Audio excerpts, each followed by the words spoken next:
بہت ساری چیزیں کہ ڈکی کے ساتھ تھوڑا سا برا ہو گیا، لیکن دوسری سائڈ پہ دیکھیں ڈکی لوگوں نے بھی تو پیسے کمائے ہیں نا۔ ڈکی چونکہ ضمانت پہ تھا، اس کے بعد جب کیس چل رہا تھا یہ چیز ابھی تک ڈیسائیڈ نہیں ہو رہی تھی۔ جب یہ چیز ڈیسائیڈ ہوگی، آج جج صاحب نے بول دیا، جج صاحب نے 23 تاریخ کا ان کو ٹائم دیا ہے، 23 تاریخ کو دوبارہ پیشی ہے جس میں ڈکی نے پیش ہونا ہے۔ ڈکی نے ایک اور اپلیکیشن آج دی ہے جس میں بولا گیا کہ میرے جو بینک اکاؤنٹ ہے وہ فریز ہیں، ان کو اوپن کر دیا جائے۔ این سی سی یہ کہ جو اہلکار پکڑے گئے چودھری سرفراز دوسرا تیسرا، اس کے بعد سے ڈکی کو ایٹ لیسٹ ریلیف ان کو دینا چاہیے تھا، کیونکہ مار بھی کھائی، پیسے بھی لیے۔ آج عدالت میں ڈکی بھائی اور ان کی اہلیہ کی پیشی تھی، اور آج عدالت میں کیا ہوا ہے یہ عثمان صاحب مجھے بتائیے کہ آج عدالت میں کیا پروسیڈنگ ہوئی؟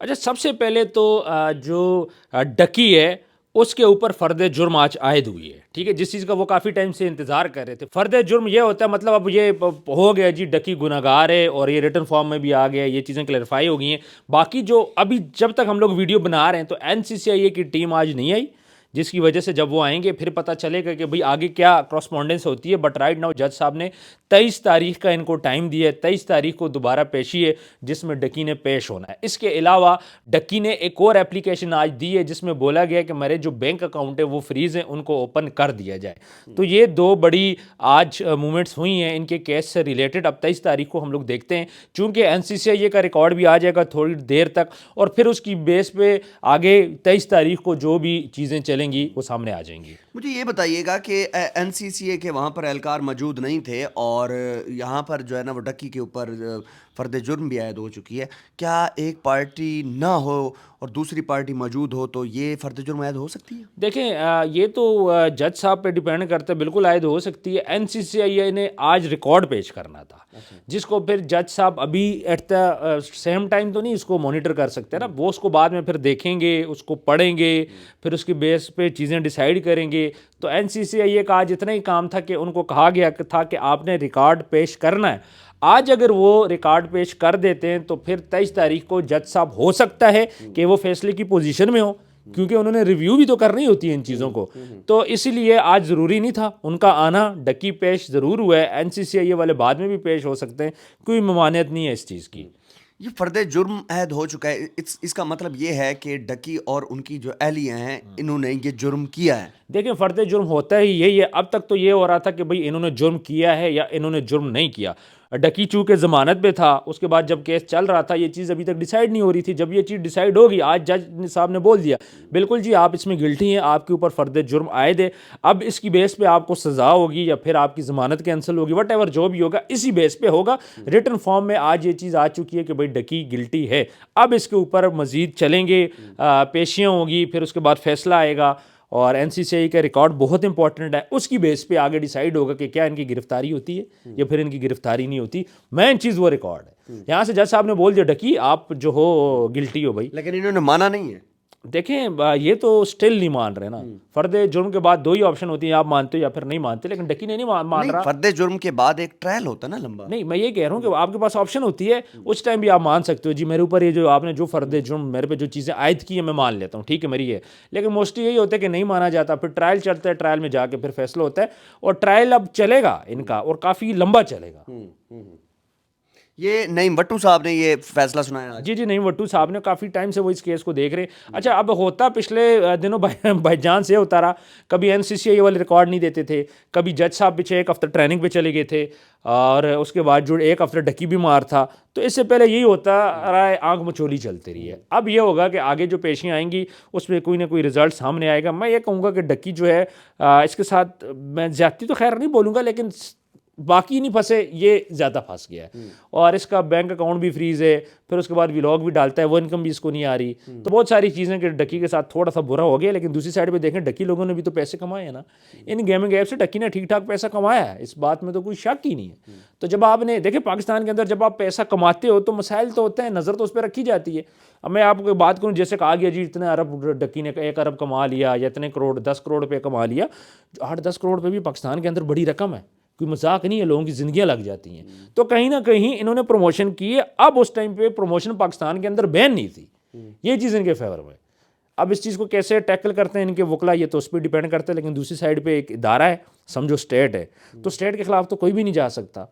تو لیٹس سی کیا ہوتا ہے. ابھی تک ڈکی کو اس کے موبائلز وغیرہ اور ان کے جو لیپ ٹاپ وغیرہ وہ نہیں ملے ابھی تک. دیکھیں ابھی تک ان کی فرانزک ہی نہیں کمپلیٹ ہوئی. جب فرانزک کمپلیٹ ہوگی تب ان کو ان کی چیزیں دے دی جائیں گی. انہوں نے پہلے سوچا تھا کہ اس کے بارے میں اپلیکیشن دیں, لیکن بعد میں ان کو بھی سمجھ آئی, وہ ویٹ کر رہے ہیں کہ ایک دفعہ فرانزک کمپلیٹ ہو جائے پھر اس کے بعد اس کی چیز اس کو واپس مل جائے انہوں گی. نے ایک بیان حلفی دی تھی اور اس کے بعد انہوں نے جو ہے ایک اپلیکیشن بھی دی تھی, لیکن اس کے بعد انہوں نے یہ جو ہے وہ موبائل فونز کی اور یہ اس کی اپلیکیشن واپس لے لی ہے. پہلے یہ تھا انہوں نے اپلیکیشن دی, اس کے بعد کچھ چیزیں ان کو مل گئی تھیں, لیکن جس طرح ان کا موبائل تھا, ان کا لیپ ٹاپ تھا, وہ دیکھیں یہ ایک جینون چیز تھی جس کا ڈکی کو بھی پتا تھا.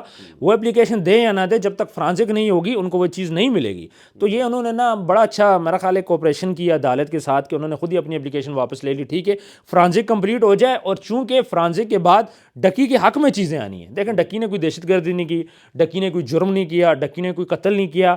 اب اس کے اوپر ڈکی نے جو جرم کیا وہ پاکستان کے لاء میں پہلے جرم ہی نہیں تھا, بعد میں وہ جرم ابھی تک نہیں بنا. ٹھیک ہے پھر اس کے بعد وہی گیمنگ زیپ ہے. آج بھی میں دیکھ رہا تھا, مجھے ایک ایڈ آیا تو میں جیسے اس میں نے کلک کیا تو نیچے 1x بیٹ کھل گئی میرے موبائل کے اندر وداؤٹ وی پی این. میں نے کوئی وی پی این یوز نہیں کیا تھا, ایپ کھل رہی ہے, پر سب کچھ ہو رہا ہے. تو ڈکی بھی یہی چاہ رہا ہے کہ فرانزک ہو جائے, کیونکہ اس نے کوئی ایسی غلط چیز تو کی نہیں ہے. تو پھر وہ ڈکی وہی باتیں بتا رہا ہے جو اس نے کی ہیں, تو فرانزک سے بھی وہی چیز ثابت ہوں گی. تو اس لیے ڈکی چاہ رہا ہے فرانزک ہو جائے, ڈیٹا چلا جائے, تاکہ میرے کیس کا فیصلہ آ جائے, میری جان چھوٹ جائے. مطلب اس کا یہ ہوا کہ آپ یہ کہہ رہے ہیں کہ ڈکی کے اوپر فرد جرم جو عائد ہوئی ہے یہ ڈکی کے فائدے میں ہے. جی بالکل, یہ تو عائد ہونی تھی. جب فرد جرم عائد ہوگی تو آگے ٹرائل چلے گا. تو فرد جرم عائد ہو چکی ہے, ایک سٹیپ یہ آگے بڑھ چکے ہیں, اب اس کے بعد ٹرائل سٹارٹ ہو جائے گا. میں امپورٹنٹ چیز کیا ہے کہ این سی سی آج کون سے ڈاکومنٹس دیتا ہے, وہ کیا کہتا ہے, اس کے اوپر بھی بڑی کہانی ڈیپینڈ کرے گی. اور مجھے ایک بات سمجھ نہیں آ رہی کہ این سی سی یہ دیکھیں, این سی سی کے جو اہلکار پکڑے گئے, چودھری سرفراز دوسرا تیسرا, اس کے بعد سے ڈکی کو ایٹ لیسٹ ریلیف ان کو دینا چاہیے تھا, کیونکہ مار بھی کھائی, پیسے بھی لیے, سب کچھ ہوا, لیکن ابھی تک وہ ریلیف ہمیں کہیں نظر نہیں آ رہا. ایسا لگ رہا ہے کہ جیسے ان کو رگڑنا ہی رگڑنا ہے. تو پہلے تو جو لوگ رگڑے تھے وہ تو اپنے پیسوں کے لیے رگڑے تھے, اب کیوں رگڑا جا رہا ہے ان کو؟ کچھ لوگ کہہ رہے ہیں کہ رجب بٹ کو جو ہے وہ ریلیف دے دیا گیا. پچھلے دنوں وہ این سی سی کی عدالت میں پیش بھی ہوئے تھے, تو این سی سی کے اہلکاروں کے سامنے پیش ہوئے تھے, تو وہاں پر ان کو کلین چٹ مل چکا ہے. نہیں, یہ بات بالکل غلط ہے. میں آپ کو بتاتا ہوں, ہوتا یہ کہ جب یہ سارا معاملہ تھا پیسے کا, چودھری سرفراز, شعیب ریاض, یہ سارے لوگ تھے پیسے کے لیے کر رہے تھے. انہوں نے بلیسمی کا جو رجب کے اوپر ایک اپلیکیشن دی گئی تھی اس ٹائم پہ, وہ سمن بکون والی, اس میں رجب بٹ کو بلایا تھا. جب رجب بٹ این سی سی کے آفس میں جاتا ہے تو اہلکاروں کا رویہ اچھا نہیں تھا. رجب بٹ کو یہ فیل ہو گیا تھا کہ میں یہاں پہ رکا پاکستان میں تو یہ مجھے تو گرفتار کر لیں گے. انہیں رجب بٹ کو بولا تھا کل کی پرسوں آپ نے دوبارہ آنا ہے, تو رجب بٹ اس سے پہلے پاکستان سے باہر چلا گیا. اگر رجب بٹ پاکستان میں ہوتا تو ڈکی سے پہلے وہ پکڑا جاتا, پھر بائی چانس ڈکی ملک سے باہر جا رہا تھا, جاپان جا رہے تھے آئی تھنک, مسز کے ساتھ ملیشیا جا رہے تھے, تو وہاں پہ بائی چانس اس نے پہلے پاکستان سے جانے کا اسٹیپ اٹھا لیا. دیکھیں جب رجب باہر گیا این سی سی کو ہوش آ گیا, انہوں نے بولا یار ان کی باہر جانے میں پابندی لگاؤ, اس میں پھر ڈکی رگڑا گیا. اب رجب پکڑا جاتا تو رجب رگڑا جاتا. اب بات کرتے ہیں کلین چٹ کی, تو دیکھیں رجب کب واپس آیا, جب این سی سی کے اہلکار چودھری سرفراز, شعیب ریاض, باقی سارے جیلوں کی سلاخوں کے پیچھے. اس کے بعد سے ڈکی بھی ریلیز ہوا, باہر آیا, رجب بھی پاکستان آ گیا. ان دونوں کو کوشچن ملا ہے کہیں نہ کہیں, سافٹ کارنر دونوں کو ملا ہے. مطلب رجب کو کوشچن تو تب ملتا کہ جب رجب بٹ پہ کیس ختم ہوتا, وہ تو اپنے کیسز کو فیس کر رہا ہے, جب فیصلہ عدالت نے کرنا ہے تو رجب کو ریلیف کی بات ہی نہیں ملتی. ہاں چودھری سرفراز لوگ ہوتے, رجب پاکستان آتا, پھر وہ اس کو رگڑا لگاتے, لیکن چونکہ جیسے ہی وہ اندر گئے ڈکی باہر آ گیا, دونوں کے لیے چیزیں نارمل ہوگی. اب ڈکی کی بدقسمتی تھی کہ پہلے رڈار میں یہ آیا, اور اگر رجب بٹ آتا رڈار میں تو اس کو بہت نقصان ہونا. اس سے انہوں نے پیسے بھی لینے تھے, اس کو مارنا بھی تھا, کیونکہ ڈکی کی جو پرسنالٹی ہے وہ تھوڑی سی شرافت والی ہے, شریف بندہ. ڈکی کی وہ رجب کی وہ پرسنالٹی نہیں ہے. پھر رجب کے پیچھے لوگ آنے جانے والے زیادہ ہیں, دوست یار معاملات, تو این سی سی یہ پھر اس کا مسئلہ بھی تھا وہ کارزون والوں کے ساتھ, تو یہ چیز بھی ہے نا. تو وہاں سے بھی شعیب ریاض وہ کر رہا تھا, تو ساری چیزیں تھیں. بہرحال جو ہوتا ہے بہتری کے لیے ہوتا ہے. اس ٹائم پہ نہ ریلیف ہے نہ کچھ اور ہے, اور ٹرائل پہ چلے گا, پراپر چیزیں ہوں گی. اور چونکہ دیکھیں اب رجب بٹ بھی تو پاکستان سے باہر نہیں جا سکتا, اس کا نام بھی تو لسٹ میں ہے نا, ندیم نانی والی کا بھی نام لسٹ میں ہے نا. تو آپ کیسے بول سکتے ہو کہ انہوں نے ریلیف دیا؟ کسی کو بھی ریلیف نہیں ملا. اب میرٹ کے کام ہو رہا ہے, پہلے پیسے لے کے کام ہو رہا تھا, اتنا ڈفرینس ہے. اب نیکسٹ پیشی کب تک ہے؟ 23 تاریخ کو پیشی ہے, 23 فیب کو پیشی ہے, اور اس میں اب دیکھتے ہیں کیا ہوتا ہے فردر. تب تک یہ کہ اس کا ریکارڈ بھی آ جائے گا این سی سی کا. عثمان صاحب بہت بہت شکریہ، آپ نے اچھی باتیں کی، اور جو نیکسٹ پروسیڈنگ ہوں گی اس کے بارے میں بھی آپ کو بتاتے جائیں گے۔ ویڈیو کو لازمی شیئر کیجیے گا، چینل کو سبسکرائب کیجیے گا۔ آپ کا بہت شکریہ، اللہ حافظ۔